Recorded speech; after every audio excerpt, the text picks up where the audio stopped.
Hi guys, so this will be my review of chapter 181 of Shokugeki no Soma, Being Genius with Bear Meat. And we start off exactly where we left off with Kuga having arrived with the spice that Soma needs to work with this bear meat.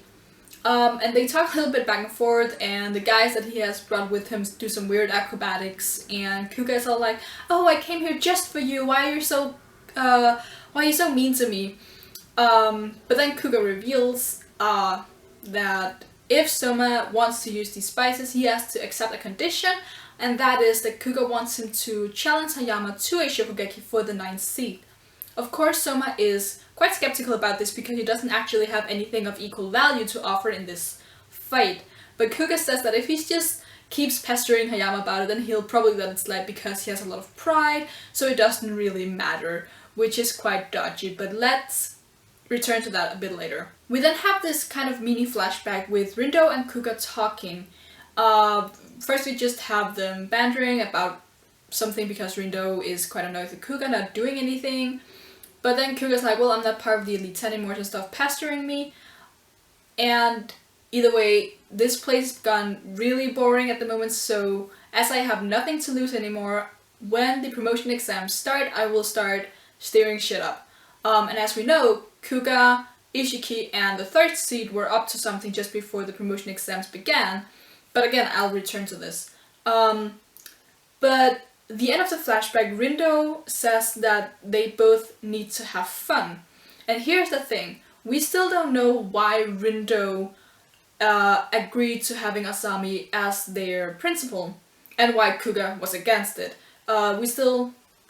They could agree or disagree with central ideals, but I feel like every single one of the Elite 10 would have like a strong reason for either being for or against, whether it's because they like central ideas or because they have some hidden motive. So for Rindo and Kuga, their idea of having fun are probably very different. For Rindo, she probably just wants change, so the fact that they changed the entire way that Tutsuki works is probably very fun for her, especially with the rebels. I feel like she's having a lot of fun interacting with Soma and the guys that are in his particular group, so that's probably her idea of fun, or at least part of it. I still think that Rindo has a lot of secrets that we have yet to unveil, but that's for later, I guess. And Kuga is kind of a mystery because I can't figure him out. He seems very straightforward, but then again, I feel like he's actually hiding his real motives.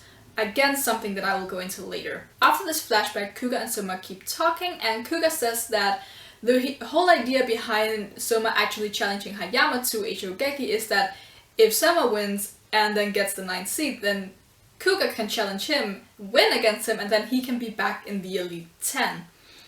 But this again seems very fishy because Kuga was a part of the Elite 10. I don't think he doesn't seem like a person who would really like fight, at least in this way, to get back the Elite 10. I feel like he'd be more direct about it, so he'd actually just challenge Hayama if that's what it meant, or whoever is in the 8th or 10th seed if that's still Arena. So yeah, I think there's something up with this. I think that there's a hidden motive behind either wanting Soma to have a Shokugeki or throwing Hayama out of the Elite 10.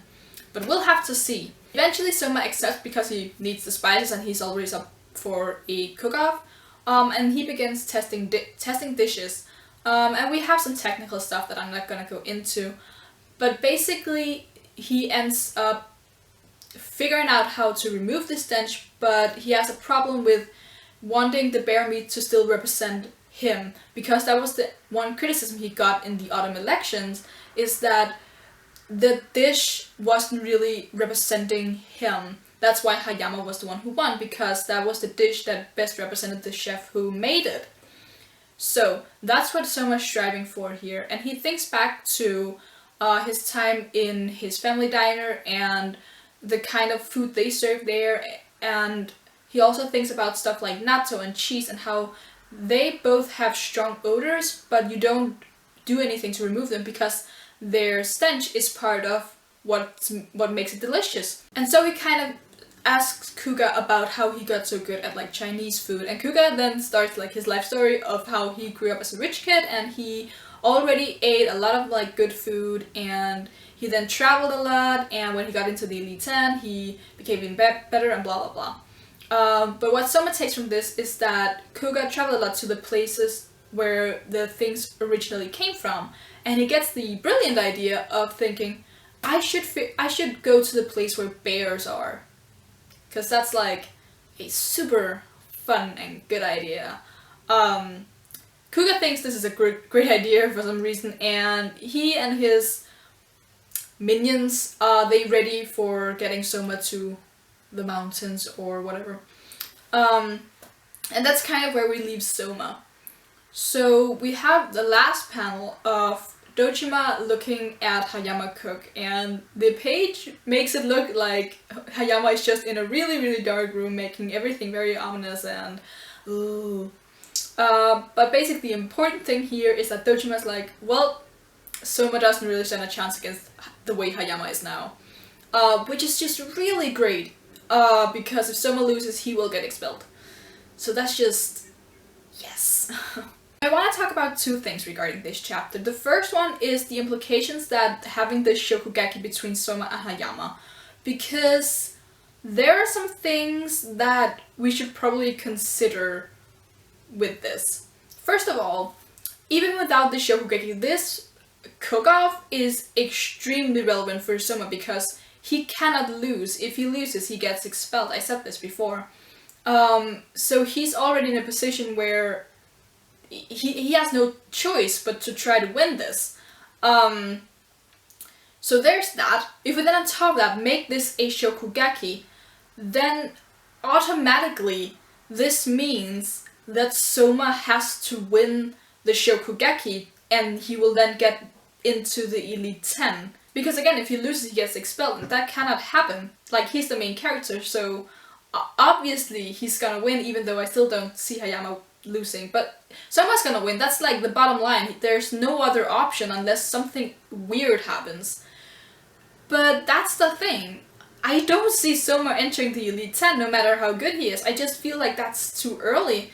Not for Soma as a character, but just for the storyline in general. I really see that we follow Soma throughout all these 3 years, and I think a lot of people agree with me on this, that we're probably gonna see everything, because we're already at the phase where they're going from being first years to second years, and we're not even halfway done with the story, and there are so much more to learn. So putting Soma in the Elite 10 at the end of his first year, that's just weird to me.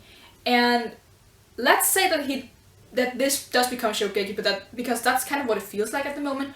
What would Soma put up as his, like, if he loses, what would Hayama get out of it? Like, he couldn't just leave the school because that's already on the line, so what can he do? Quit as a chef? I don't think Hayama would, like, ask that of him. So what else could he do?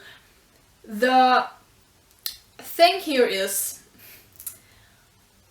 if this has to work out and Hayama has to win, then the thing Soma has to give up would be that he doesn't have to leave Tsutsuki, but he has to join Centrals and follow their ideals. Because the thing is, if he had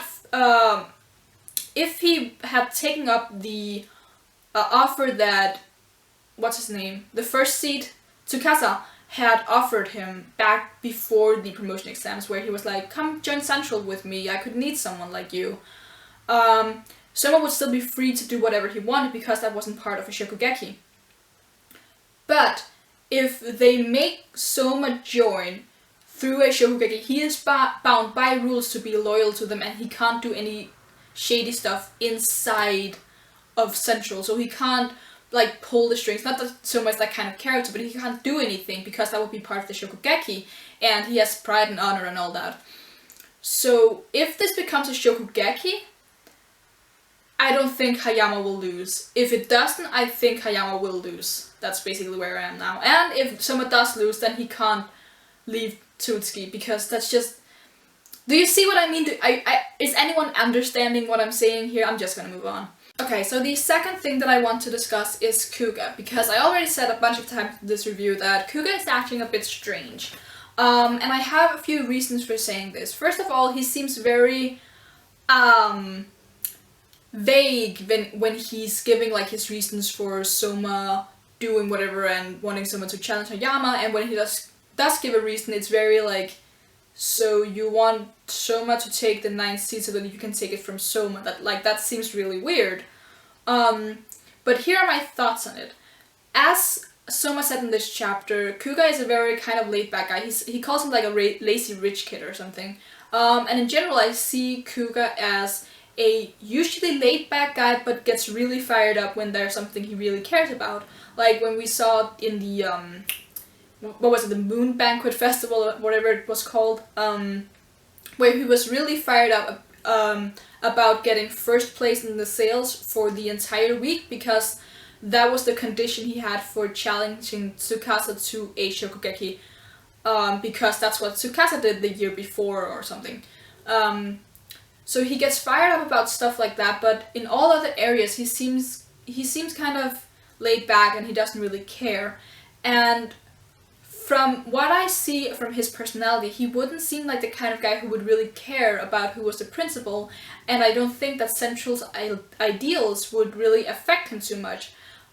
He would still be able to go on with his cooking as part of the Elite 10. He still has the freedom, because what really changes about Central is that everyone has to follow Central and the Elite 10, but if you're part of this elite group, then you can really do whatever, because you're in charge.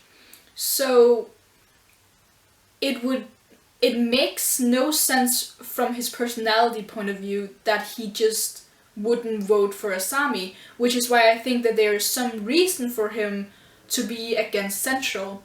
And that would then again make it a good choice for him, or like a good move for him to want someone as Hayama who seems to be very much on the side of Central. It doesn't matter if he is or isn't, because people think that he is. And then replace him with a rebel such as Soma, who's very rebellious. He's very open about his ideals and how he thinks the cooking world should work, and how he really doesn't like Central and Asami. So putting Soma into the Elite 10 would be a good move on Kuga's part if he really doesn't like them. And going back to Ishiki and the former 3rd seed, we know that the 3 of them, with Kuga included, they have been up to something, and as Kuga also said in this chapter, he's going to steer up the pot or whatever to make Tutsuki fun again, which again makes it seem like, okay, so Central is what's making this not fun. There could also be some other reason that we don't know of, like Kuga having some sort of personal beef with maybe not Asami, but like the way that his ideals work, or something in his past. But for now, I don't think we have enough information or evidence to really work a theory on Kuga's past, because we just knew that he was rich at this point. So yeah, you can leave your theories in the comments below. I don't think I have enough to start theorizing and make a whole video about it, so yeah, let's just leave it at that. Either way, I think this chapter was quite interesting because we got a bunch of like small tidbits of information about things that are happening below the surface. I think that what really carried this chapter forward was the humor that came from the weird Chinese RS minions that just did weird things in the backgrounds or just popped out of nowhere, and then all these small pieces of information that just made you wonder what the hell is going to happen next. So yeah, it was a quite enjoyable chapter. If you liked anything that I had to say, please leave a thumbs up and leave in the comments below what you thought of this chapter and what you think will happen when Soma goes to meet bears in the wild. Because that's a really good idea, right? Yeah, and subscribe to me if you want to see more of me. I also do reviews of One Piece and Haikyuu, so if you're into those, please subscribe, and until next time, bye!